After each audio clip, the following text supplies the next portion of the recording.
दोस्तों, आज के इस वीडियो में हम बात करने वाले हैं बैंकिंग से जुड़े एक बहुत ही महत्वपूर्ण विषय पर, जो लगभग हर उस इंसान से सीधा जुड़ा हुआ है जिसके पास में बैंक में सेविंग अकाउंट है। आज के समय में शायद ही कोई ऐसा व्यक्ति होगा जिसका कोई न कोई बैंक अकाउंट ना हो। चाहे आप सैलरीड हो, बिजनेस करते हो, स्टूडेंट हो या हाउसवाइफ, सेविंग अकाउंट सबका कॉमन हिस्सा बन चुका है। दोस्तों, आमतौर पर हम अपनी सैलरी, बिजनेस इनकम या दूसरी अर्निंग को सेविंग अकाउंट में ही रखते हैं।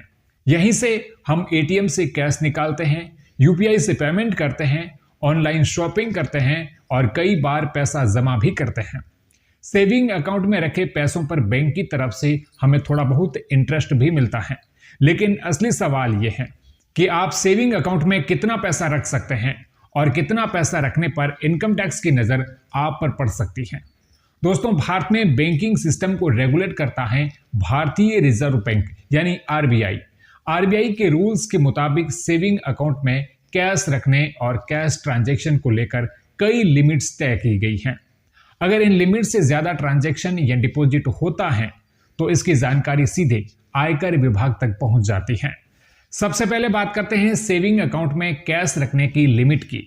आरबीआई के अनुसार अगर आपके सेविंग अकाउंट में लगातार या बार बार हाई अमाउंट जमा हो रहा है और साल भर में टोटल डिपॉजिट 10 लाख रुपए से ज्यादा हो जाता है तो इसे हाई वैल्यू ट्रांजैक्शन माना जाता है। अब इसका मतलब यह नहीं है कि आप 10 लाख से ज्यादा पैसा रख ही नहीं सकते, लेकिन आपको यह इंश्योर करना होगा कि यह पैसा आपकी डिक्लेयर्ड इनकम के दायरे में आता हो और आपने इसका प्रॉपर हिसाब आईटीआर में दिया हो। दोस्तों, बहुत से लोग ये सोचते हैं कि सेविंग अकाउंट में रखा पैसा टैक्स फ्री होता है, लेकिन ये बात पूरी तरह से सही नहीं है। सेविंग अकाउंट में जो भी इंटरेस्ट आपको मिलता है वो आपकी इनकम का हिस्सा माना जाता है। अगर आप इंटरेस्ट को अपनी आईटीआर में शो नहीं करते हैं तो यही छोटी सी भूल आगे चलकर इनकम टैक्स नोटिस की वजह बन सकती है। अब बात करते हैं हाई वैल्यू ट्रांजैक्शन की। अगर कोई व्यक्ति एक फाइनेंशियल ईयर यानी 1 अप्रैल से 31 मार्च के बीच अपने सेविंग अकाउंट में 10 लाख रुपए से ज्यादा कैश डिपॉजिट करता है तो बैंक को इसकी जानकारी इनकम टैक्स डिपार्टमेंट को देनी पड़ती है। यह जानकारी इनकम टैक्स एक्ट 1962 के तहत रिपोर्ट की जाती है। यानी अगर आपने खुद कुछ गलत नहीं किया तब भी डेटा डिपार्टमेंट तक पहुंच जाता है। इसके अलावा एक और इंपॉर्टेंट रूल है।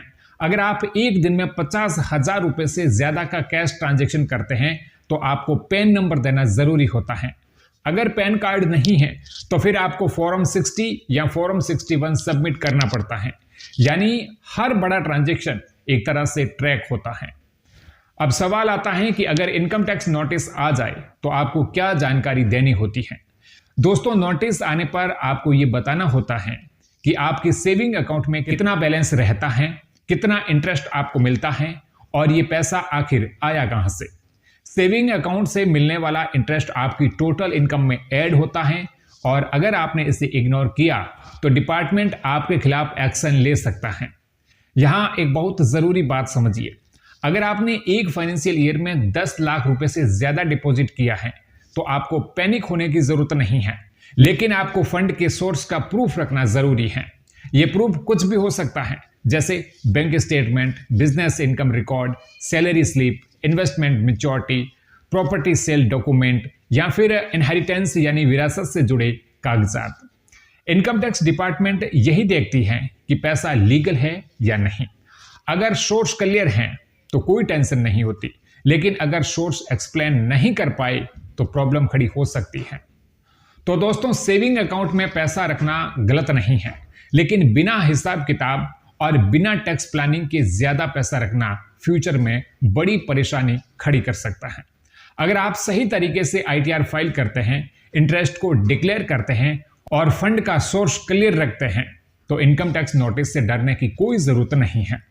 अगर आपको यह जानकारी हेल्पफुल लगी हो तो वीडियो को लाइक और शेयर करें और ऐसे ही फाइनेंशियल इंफॉर्मेशन पाने के लिए सब्सक्राइब करें।